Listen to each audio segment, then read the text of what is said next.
selamat datang dalam serba-serbi tradisi asli Nusantara. Hari ini kita belajar di rumah saja untuk menghindari penyebaran COVID-19. Ayo siapkan alat tulismu untuk menjawab pertanyaan mengenai tradisi kain tenun sengkang. Nanti kerjakan tugas ini dengan bimbingan guru atau orang tuamu. Sekarang mari kita simak tradisi kain tenun sengkang selengkapnya.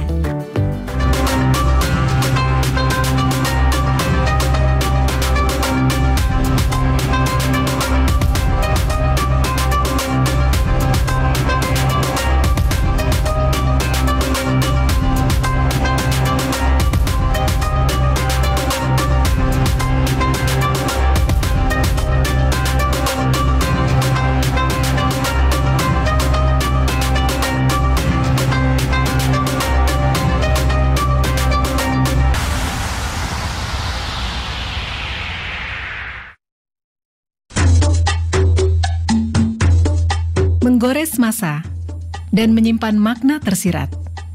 Saatnya kita kembali menengok warisan kekayaan Nusantara dari para leluhur.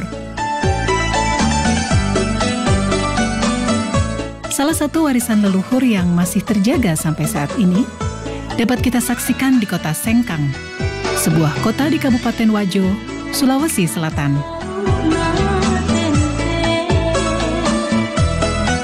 Secara sosiologis dan budaya, Kabupaten Wajo memiliki kekayaan budaya dan kekayaan alam yang menakjubkan.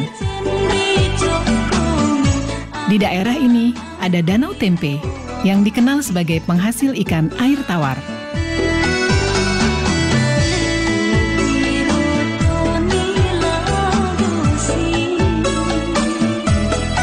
Danau Tempe terbentang laksana cermin raksasa di sisi barat kota Sengkang.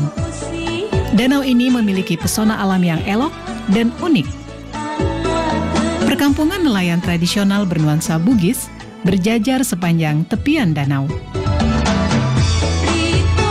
Berjarak 2 km arah timur kota Sengkang, dekat Danau Lampulung, terdapat kampung adat Attakae.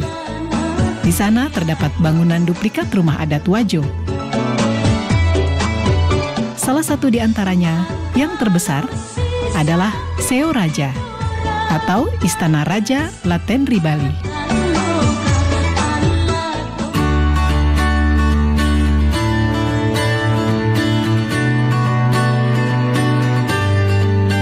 Ada yang khas dari masyarakat Bugis sebagai suku asli yang mendiami wilayah Kabupaten Wajo, yaitu keberadaan kain tenun sutra Sengkang. Menurut cerita turun-temurun dan beberapa literatur, kain tenun sutra Sengkang telah ada sejak ratusan tahun silam. Pertama saya mengungkap sebuah naskah yang pernah saya baca, yaitu Lontrak Belawa. Di situ pertama kali saya temukan kata-kata sutra. Di situ antara perkawinan anak kaji dari Luwu dengan Iswari dari Mancapai. Di situ juga saya temukan kata-kata di dalam lontrak, kata-kata Sengkang. Lalu ini putri dari Mancapai dengan perkawinannya dengan anak kaji dari Luwu, maka diberikan kekuasaan di 4 daerah, yaitu Tempe, Singkang, Tampang, dan Wage. Disitulah awalnya kita mengenal, sudah mulai kenal nama sutra. Tenun ini sudah ada sejak abad ke-14 di Kabupaten Wajo ini. Namun pada saat itu terbatas pada pembuatan untuk pemakaian sendiri, bukan untuk komoditi dagangan. Misalnya seseorang ingin melakukan hajatan pernikahan, terutama pada acara-acara pernikahan, itu biasanya anak-anak perempuan itu diminta atau disuruh oleh orang tuanya untuk menenun sarung. Apakah untuk dipakai dia sendiri ataukah untuk orang tuanya. Itu sehingga belum terjadi di masyarakat sebagai suatu komoditi dagangan, tetapi hanya untuk pemakaian sendiri.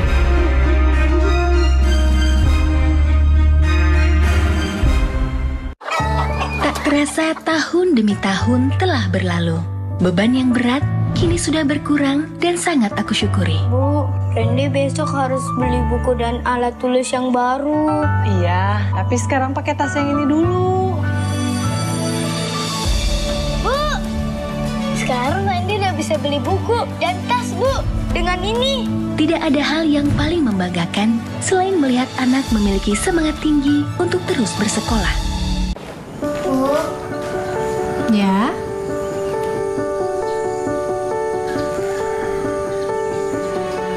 Bu, ini tabungan Intan. Dan ini semua buat Ibu ya.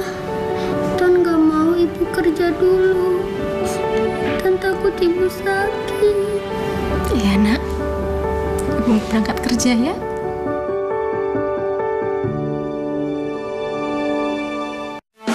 Cuci tangan itu penting untuk mencegah datangnya penyakit.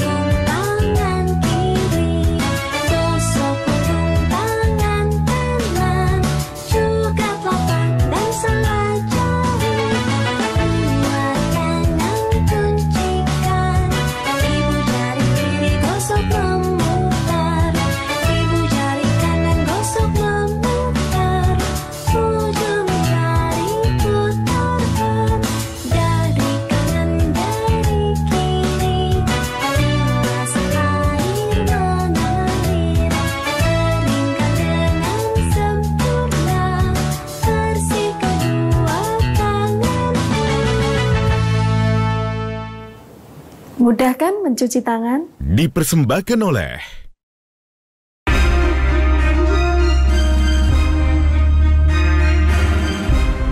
Sejarah tentang Tenun Sutra Sengkang tidak dapat dipisahkan dari peran perempuan Bugis dalam keluarga.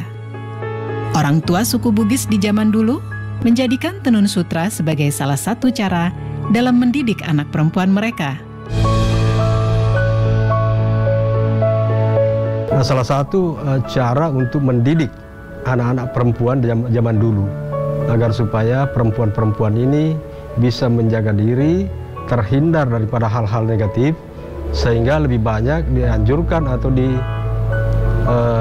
disuruh oleh orang tuanya untuk tinggal di rumah untuk menenun. Nah, sehingga akhirnya menjadi suatu tradisi dan budaya pada masyarakat Bugis, khususnya di Kabupaten Wajo ini, setiap anak perempuan harus pandai menenun. Dalam bahasa lokal, yaitu Bugis, sutra disebut dengan sabbe.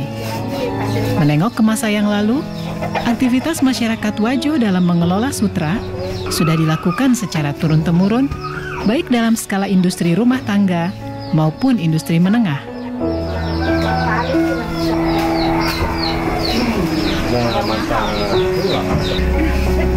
Proses pembuatan kain sutra membutuhkan waktu yang cukup lama dan melibatkan sedikitnya 15 orang dalam satu kali tahapan pembuatan kain.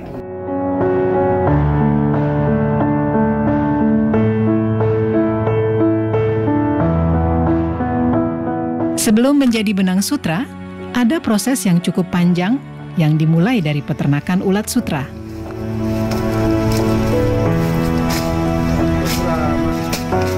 Proses ini mulai dari pemeliharaan ulat sutra, proses menjadi kokon, hingga akhirnya menjadi benang sutra yang siap ditenun menjadi sehelai kain.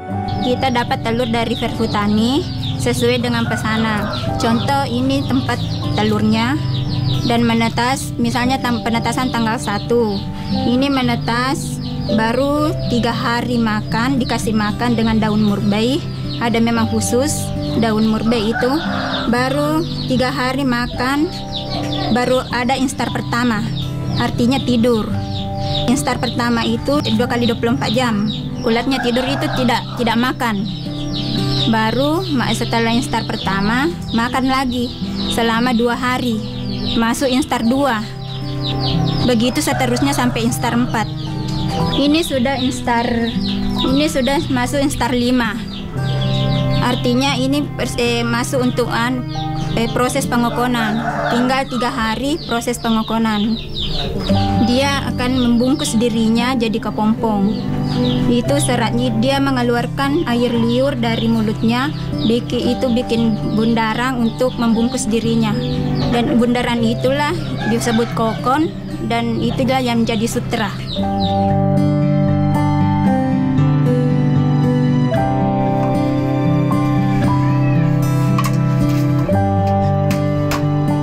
Dalam proses pembuatan benang sutra menjadi kain sarung sutra, masyarakat pada umumnya masih menggunakan peralatan tenun tradisional, yaitu alat tenun gedogan atau masyarakat Sengkang menyebutnya alat tenun walidah.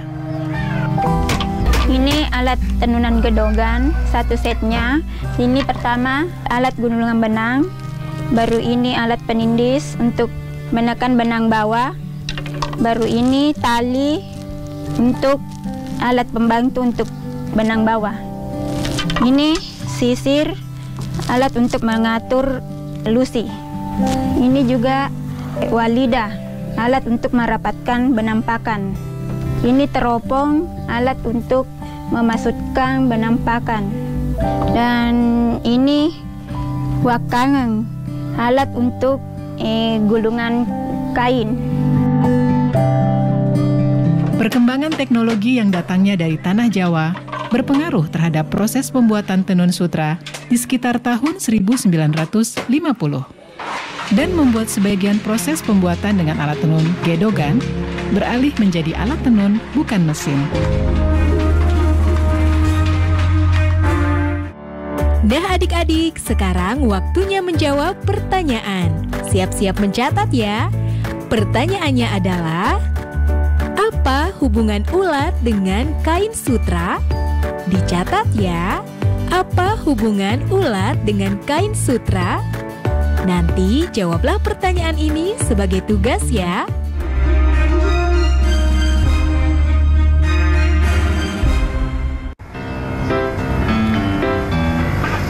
Rumah Belajar merupakan aplikasi yang luar biasa di saat pandemi COVID-19 sekarang ini. Pembelajaran online melalui Rumah Belajar bisa menjadi pilihan terbaik bagi anak-anak bangsa. Sahabat edukasi, dapat mengunduh aplikasi Rumah Belajar melalui Play Store dan kalian juga bisa berkunjung ke web belajarkemendikbud.go.id.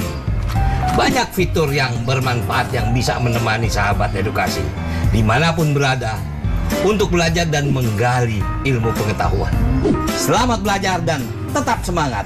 Rumah Belajar, belajar di mana saja, kapan saja, dan dengan siapa saja.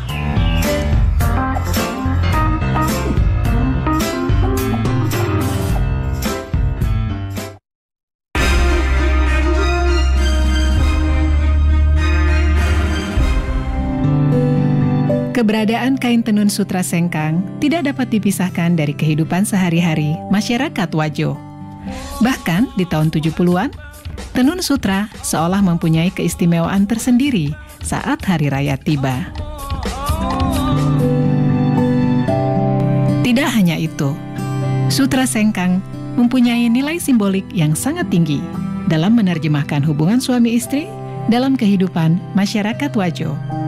Tahun 70-an, saya masih dengar semua orang kalau lebaran pasti pakai sarung sutra.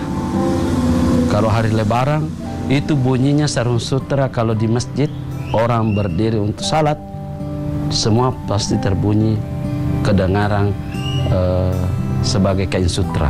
Dan saat itu juga orang pada pakai sutra sebagai pakaian salat Idul Fitri.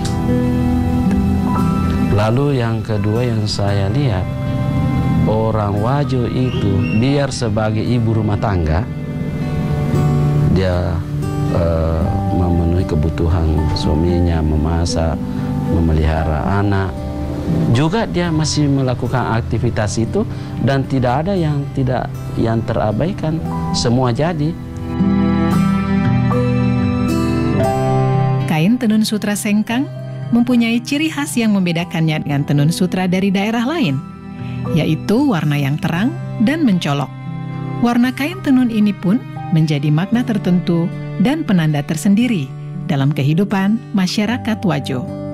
Kalau berbicara masalah warna, memang ada peruntukan tertentu bagi pemakaian warna itu.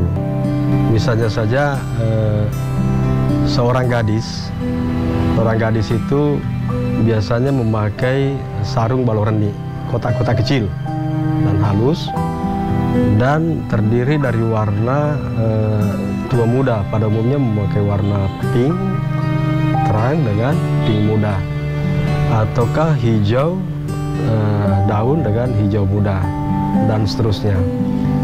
Berbeda kalau perempuan itu sudah berkeluarga, itu juga memiliki ciri warna tertentu, ataupun laki-laki yang masih lajang belum menikah. Nah, sehingga pemanfaatan sarung itu pada zaman-zaman yang lampau, pada umumnya keluarga-keluarga jika menghadiri undangan membawa serta keluarga-keluarganya. Jika satu keluarga memiliki anak laki-laki, itu dibawa serta dalam suatu acara pesta pernikahan, dan dipakaikanlah sarung yang menandakan bahwa si anak ini masih bujang. Di keluarga lainnya juga mungkin membawa anak gadisnya yang juga memakai sarung yang menandakan bahwa dia masih masih gadis. Ya, sehingga kadang-kadang terjadi perjodohan setelah acara itu, karena pada saat berkumpul orang-orang sudah bisa melihat, oh si keluarga ini memiliki anak laki-laki yang masih bujang, keluarga ini masih memiliki anak yang masih gadis. Jadi ada warna khusus untuk kalangan bangsawan, warna hijau karatong, kalau di sini kan hijau datu, itu dikhususkan untuk kalangan bangsawan. Ada warna kuning, ada warna merah, ada warna ungu. Itu ada tempat-tempatnya bahwa kalau warna ini, kalangan ini yang bisa, umur sekian yang bisa pakai. Itu dulu, tapi sebagian sekarang masih daerah di Tanah Bugis masih pertahankan itu. Sebagian juga tidak pertahankan lagi. Selain warna, motif khas kain tenun sutra sengkang juga menjadi ciri khas yang telah ada sejak ratusan tahun silam. Meski seiring berjalannya waktu, motif-motif ini mengalami modifikasi.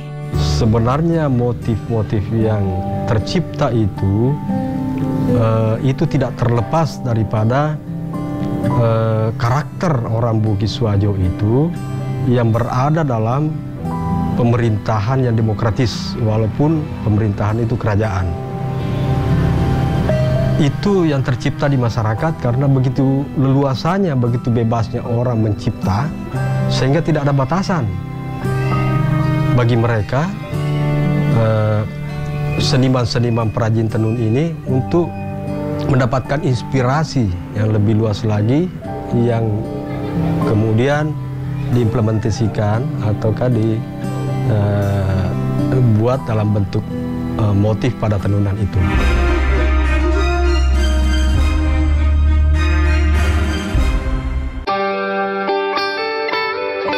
Buku adalah sumber pengetahuan.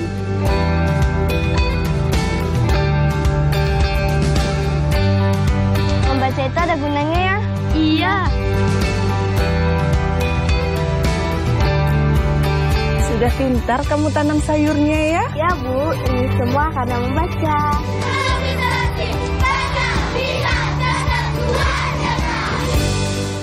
Saya baru berani pulang ke rumah agak lama setelah ada hasil tes.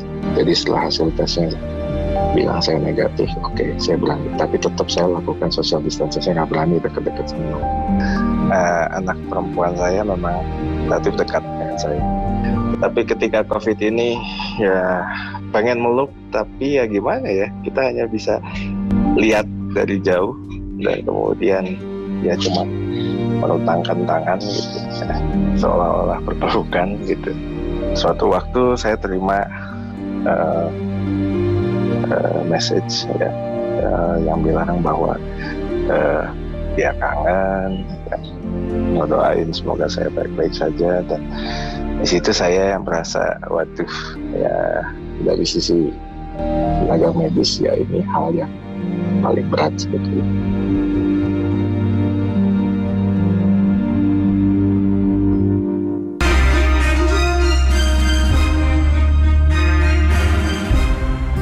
Selain motif-motif yang memiliki filosofi yang syarat dengan adat istiadat, ada juga motif Lagosi yang beberapa tahun belakangan mempunyai tempat istimewa bagi para pecinta kain tenun sutra Sengkang. Motif Lagosi diibaratkan sebagai perlambang cinta dan harga diri seorang perempuan Bugis. Motif Lagosi itu terjadi sekitar tahun 1930. Ketika itu secara besar-besaran masyarakat Wajo, kaum lelakinya itu banyak yang merantau, seperti misalnya ke Malaysia, ke Sumatera, di Kalimantan, dan daerah-daerah lainnya.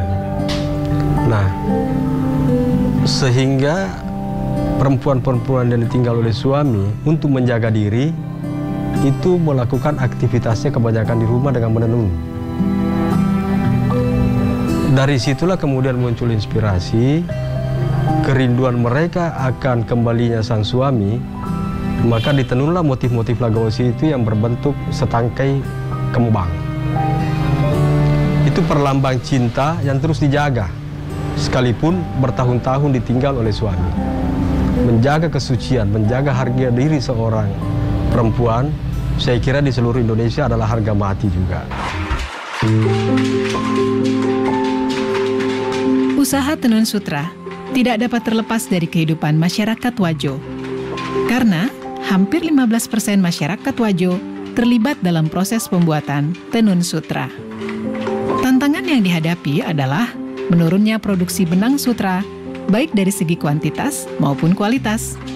10 tahun yang lalu itu kan produk benang sutra lokal melimpah.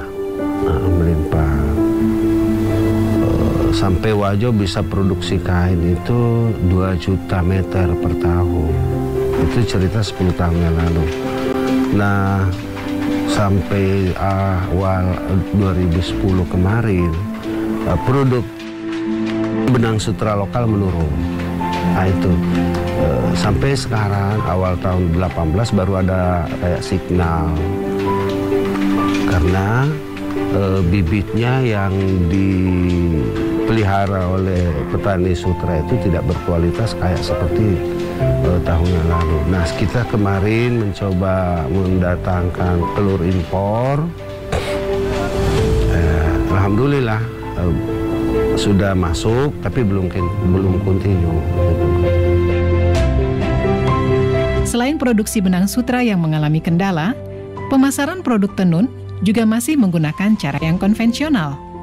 Kan sekarang banyak, ada media, ada apa. Tapi kalau saya, prinsip saya, media online itu belum. Karena kita kan fashion, bukan kayak rokok. Rokok kalau surya udah kenal orang. Kalau kita fashion kan banyak. Selalu inovatif, selalu kita memproduk motif-motif baru. Bulan ini mungkin lain lagi bulan depannya, lain lagi minggu depannya. Nah, untuk mempromosikan di media sosial kan itu orang konsumen itu harus menyentuh, harus merasakan, oh gini loh, melihat langsung.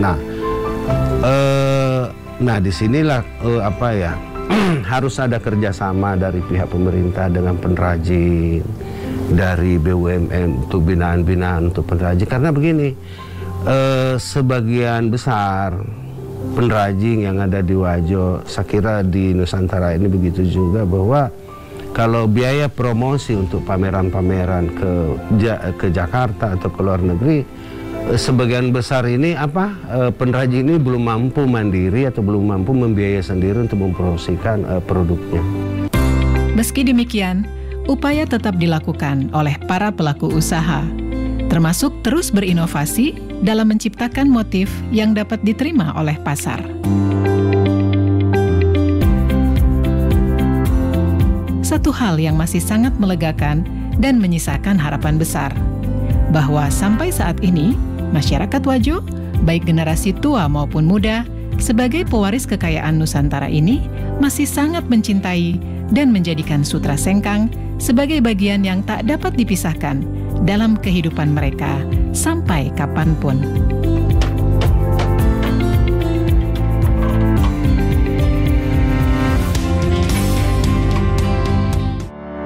Nah adik-adik, sekarang waktunya menjawab pertanyaan. Siap-siap mencatat ya. Kita belajar banyak mengenai kain tenun sengkang. Pertanyaannya, apa yang kamu ketahui mengenai kain tenun sengkang? Dicatat ya. Adik-adik, kalian pasti memiliki pakaian atau kain tradisional daerah kalian. Pertanyaannya, jelaskan mengenai kain atau pakaian tradisional daerah kalian. Apakah ada persamaan dengan kain tenun sengkang? Jawablah pertanyaan dengan bimbingan guru atau orang tuamu. Adik-adik, ingat selalu untuk rajin mencuci tangan dan menjaga kesehatan untuk mencegah penyebaran COVID-19. Sampai jumpa lagi.